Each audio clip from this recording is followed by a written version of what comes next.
یا غلط ثبوت پیش کرتے ہیں، ایک دن ان کا جھوٹ سامنے آ کر رہتا ہے۔ اب ایک اور اہم بات میں کہنے جا رہی ہوں کہ ایک جھوٹ چھپانے کے لیے 100 جھوٹ بولنے پڑتے ہیں، اور اسی طرح سے اگر انسان صرف جھوٹ بولنا چھوڑ دے تو خود بخود کئی برائیاں اس میں سے غائب ہو جاتی ہیں۔ ایک قصہ میں سنانے جا رہی ہوں۔ ایک شخص، اس میں 3 برائیاں تھیں۔ وہ جھوٹ بولتا تھا، شراب پیتا تھا اور چوری کرتا تھا۔ لیکن اللہ نے اس کو ہدایت دی اور اس کو خیال آیا کہ مجھے ان برائیوں کو چھوڑ دینا چاہیے، اور وہ ایک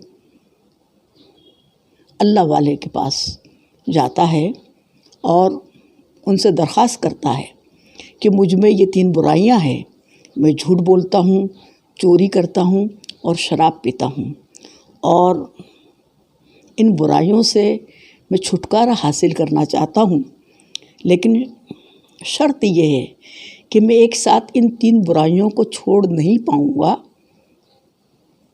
ہاں، ایک ایک کر کے میں یہ برائی چھوڑ سکتا ہوں۔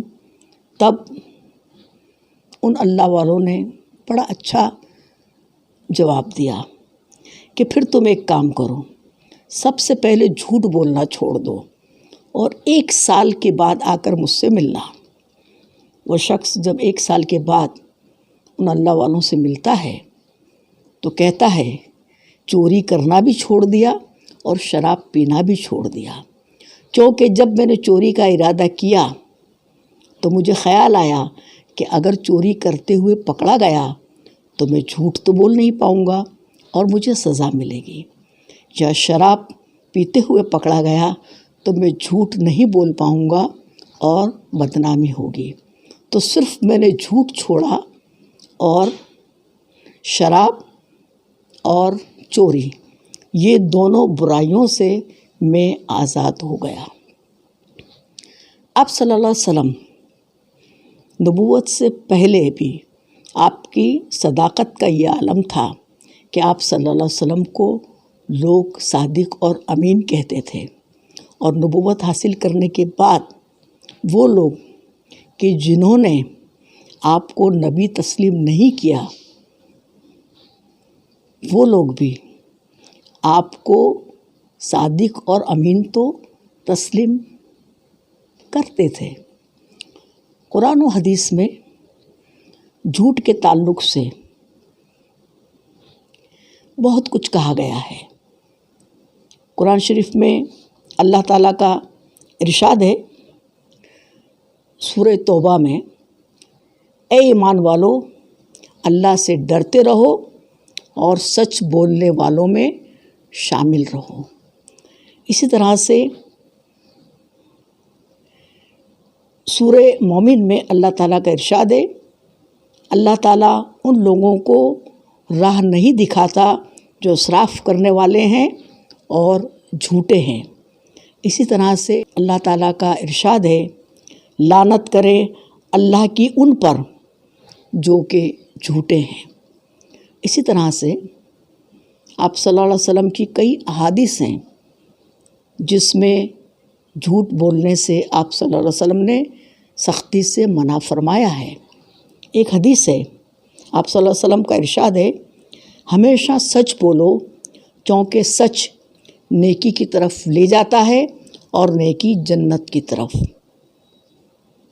ایک شخص مستقل سچ بولتا رہتا ہے حتیٰ کہ سچا لکھ دیا جاتا ہے، اور جھوٹ سے بچو کیونکہ جھوٹ برائی کی طرف لے جاتا ہے اور برائی جہنم کی طرف۔ ایک اور حدیث ہے، ترمذی کی حدیث ہے، آپ صلی اللہ علیہ وسلم کا ارشاد ہے کہ جب بندہ جھوٹ بولتا ہے اس کی بدبو سے فرشتہ 1 میل دور چلا جاتا ہے۔ ایک اور صحیح بخاری کی حدیث ہے، آپ صلی اللہ علیہ وسلم نے فرمایا، جھوٹ بولنا گناہ کبیرہ ہے اور اسی طرح سے مسلم شریف کی ایک حدیث ہے کہ جھوٹ بولنا منافق کی نشانیوں میں سے ایک نشانی ہے۔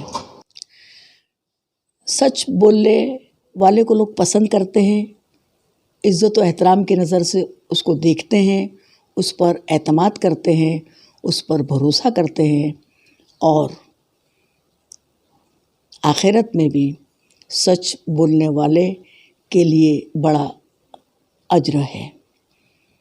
اسی لیے سچے کا بول بالا، جھوٹے کا منہ کالا۔ آج کے لیے بس اتنا ہی، انشاءاللہ ہم پھر ملیں گے ایک اچھی بات کو لے کر۔ اللہ حافظ۔